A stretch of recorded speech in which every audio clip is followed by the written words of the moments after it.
le 16 mai, l'Église fête Saint Simon Stock, un des rares saints centenaires. Simon Stock est né dans le Kent en Angleterre en 1164. On a peu de certitudes sur les débuts de sa vie. On dit qu'à l'âge de 12 ans, il se retire dans un chêne creux où il vit 20 ans. Puis il part prêcher dans toute l'Angleterre. C'est alors qu'il rencontre en 1212 les ermites de l'ordre du Carmel, chassés de Palestine par Saladin. Il devient carmélite. Je vous rappelle que l'ordre de Notre-Dame du Carmel porte ce nom en mémoire du mont Carmel en Terre Sainte, où la Bible situe un des grands miracles opérés par le prophète Élie, modèle des ermites. Sur son exemple, vers la fin du XIIe siècle, des hommes se sont installés sur la montagne pour vivre une vie érémitique. Ils n'ont pas de fondateur. Malheureusement, avec la victoire de Saladin sur les croisés, Jérusalem tombe en 1187, leur sécurité ne peut plus être assurée. Ils doivent quitter la Palestine et se retrouvent dans différentes villes européennes, très vulnérables et sans protecteur. En 1215, Simon Stock est nommé vicaire général de l'ordre du Carmel. Il consacre son énergie à le faire reconnaître par le pape. À l'époque, les ordres mendiants ont le vent en poupe dans l'Église. Les franciscains et les dominicains sont les deux grands ordres religieux qui sont soutenus par la papauté. Simon Stock se rend donc à Rome pour obtenir le soutien du pape pour son ordre. En 1222, le pape Honorius III reconnaît l'ordre de Notre-Dame du Carmel. Ensuite, le pape Innocent IV change ses statuts pour le faire ressembler davantage aux ordres mendiants. En 1245, Simon Stock est élu supérieur général des Carmes. Il obtient alors que son ordre soit placé sous la protection directe du Saint-Siège. Malgré ces différentes reconnaissances, Simon Stock reste inquiet pour l'avenir du Carmel. Il supplie avec insistance la Vierge Marie de venir à l'aide de son ordre. Celle-ci lui répond miraculeusement. Elle lui apparaît à Cambridge le 16 juillet 1251. Elle lui tend le scapulaire et promet que tous les frères du Carmel qui le porteront seront sauvés des feux de l'enfer. Elle promet qu'elle interviendra chaque samedi après leur mort pour les sortir du purgatoire et les conduire au ciel.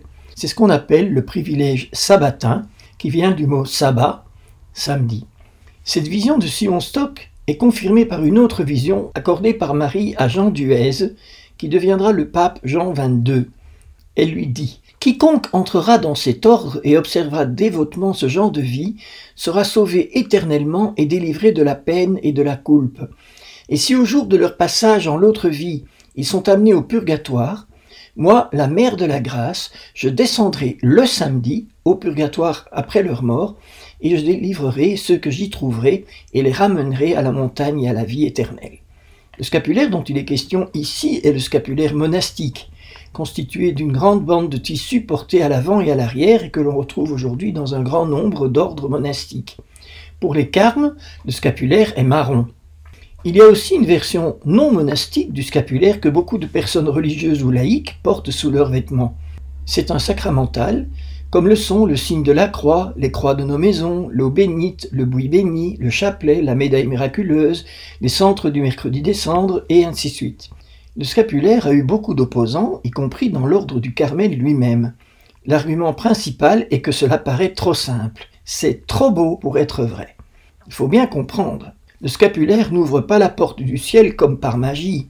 Il ne nous dispense pas d'une conversion profonde. Si quelqu'un qui porte le scapulaire veut mourir en état de péché, il est clair qu'il n'ira pas comme par magie au ciel. En même temps, pour répondre à ceux qui trouvent que c'est trop simple, il faut souligner que notre salut est radicalement hors de notre portée au seul plan naturel. Nous sommes sauvés gratuitement par les mérites de notre Seigneur Jésus-Christ. Comme on le voit sur le site du Carmel, je cite, « Revêtir le scapulaire, ce n'est pas chercher un moyen magique qui fonctionnerait à côté de l'économie du salut, mais c'est entrer pleinement dans cette économie par la médiation maternelle de la Vierge Marie. » Le scapulaire a mis du temps à être accepté par les carmes eux-mêmes. Simon Stock a connu des oppositions internes, et au moment de sa mort, survenue à Bordeaux le 16 mai 1265, il n'est pas encore totalement accepté. Notez que Simon Stock avait un peu plus de 100 ans, le jour de sa mort. Un détail très important est lié à cet événement.